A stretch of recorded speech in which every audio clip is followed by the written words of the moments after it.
नमस्कार। धर्म कथा ऑफिशियल में आपका स्वागत है। ऑपरेशन सिंदूर ने पराक्रम, शौर्य, शक्ति, शांति, निडरता और दृढ़ इच्छा शक्ति की एक नई परिभाषा पूरी दुनिया को बताई है। ऑपरेशन सिंदूर में यह बताया गया है कि शक्ति और शांति के बीच का समन्वय क्या होता है। शांति को स्थापित करने के लिए कभी कभी शक्ति का डर दिखाना, शक्ति का भय दिखाना जरूरी हो जाता है, आवश्यक हो जाता है। और ये बात आज से लागू नहीं होती। हजारों हजार साल पहले भी हमारे शास्त्रों में इस बात का वर्णन किया गया है, इस बात का उल्लेख है। तभी तो सेना के शौर्यवान अफसर रामचरितमानस की एक चौपाई का जिक्र करते हैं, उल्लेख करते हैं। जैसा कि सेना के अफसर ने बोला कि भय बिन होत ना प्रीति, अर्थात जब कोई कार्य प्यार से, प्रेम से नहीं हो पा रहा हो तो उसके लिए भय दिखाना, डर दिखाना आवश्यक हो जाता है। आज मैं आपको यही कथा सुनाने जा रही हूं, जब इस चौपाई का वर्णन इस्तेमाल किया, इस चौपाई को बोला है भगवान प्रभु श्री राम ने रामचरितमानस में।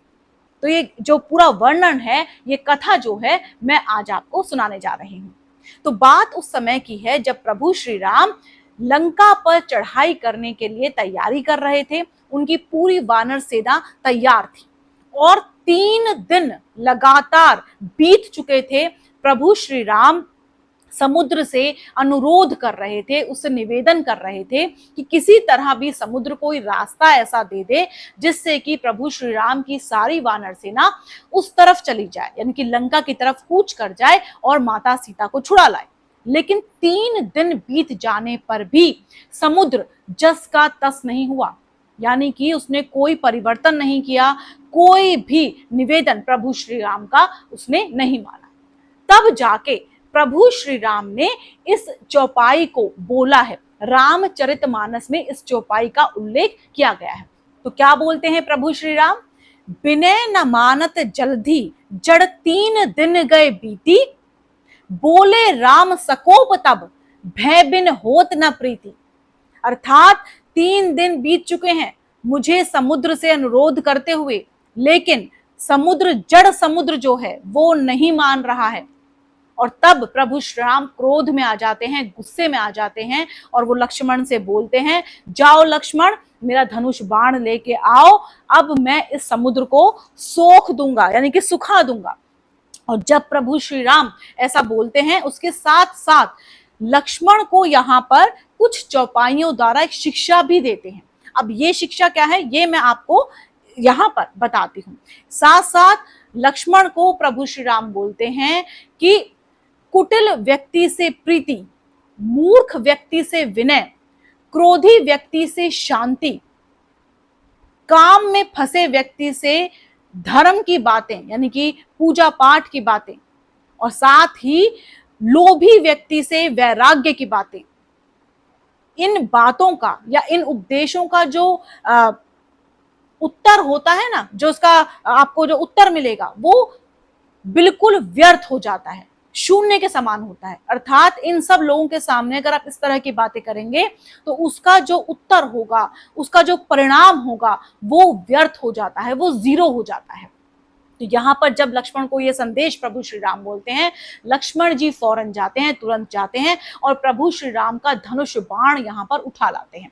और जैसे ही प्रभु श्री राम प्रतंचा चढ़ाते हैं, धनुष बाण उठाते हैं, तुरंत ही समुद्र एक ब्राह्मण का रूप ले लेता है और हाथ में मणियों का थाल लेके प्रभु श्री राम के पैर पकड़ लेता है और बोलता है कि प्रभु मुझे क्षमा कीजिए, मुझे माफ कीजिए, मुझसे बहुत बड़ी गलती हो गई, पर कृपया करके प्रभु मुझे माफ कर दीजिए, मुझे क्षमा कर दीजिए। अब यहाँ पर प्रभु श्री राम मुस्कुराते हैं और उससे बोलते हैं कि मैं 3 दिन से आपसे निवेदन कर रहा हूं कि मुझे कोई रास्ता बताइए कि मुझे वहां जाना है, परंतु आप जस के तस नहीं हो रहे हैं। तो इस पर समुद्र बोलता है कि प्रभु जैसा आप कहेंगे होगा वही, और वैसा ही मैं कहूंगा, लेकिन मेरा एक निवेदन है कि कृपया करके कुछ ऐसा कीजिए जिससे मेरी भी कीर्ति बनी रहे और आपका भी काम चल जाए। अर्थात आपने कभी सुना है कि समुद्र सूख जाता है, समुद्र सूख गया हो, तो आप कृपया करके ऐसा कीजिए जिससे मुझे सूखना ना पड़े और आपके लिए रास्ता बन जाए। इस पर प्रभु श्री राम समुद्र को ही बोलते हैं कि तुम बताओ कि क्या इसका रास्ता अब निकलेगा। तो यहां पर समुद्र ही एक रास्ता प्रभु श्री राम को बताते हैं। समुद्र बोलते हैं प्रभु श्री राम से कि प्रभु आपकी वानर सेना में नल और नील दो वानर हैं जिनको ऋषियों से आशीर्वाद प्राप्त है कि वो कितने भी भारी पत्थर पहाड़ पर अगर वो स्पर्श कर लेते हैं और आपके नाम का स्मरण करते हैं, उसको अगर वो पानी में छोड़ेंगे तो वो डूबेंगे नहीं। ऐसा उनको ऋषियों से आशीर्वाद प्राप्त है कि उनका स्पर्श करते ही वो सब पत्थर तैरने लग जाएंगे।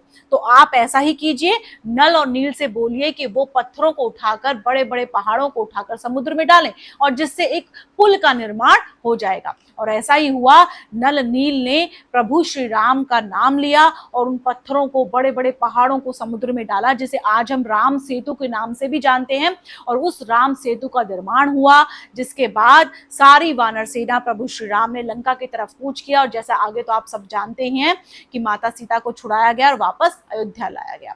तो ये जो चौपाई है ना, इससे ये साबित होता है, ये आज से नहीं, हजारों हजार साल पुरानी ये चौपाई जो ये साबित करती है कि जब शांति को स्थापित करना पड़ता है तो उसके लिए यदि शक्ति का प्रयोग करना पड़े, उसका डर दिखाना पड़े, उसका भय दिखाना पड़े, उसका इस्तेमाल करना पड़े, तो इसमें कुछ भी गलत नहीं है, इसमें कुछ ऐसा गलत नहीं है। शांति की स्थापना के लिए शक्ति का प्रयोग करना ही चाहिए।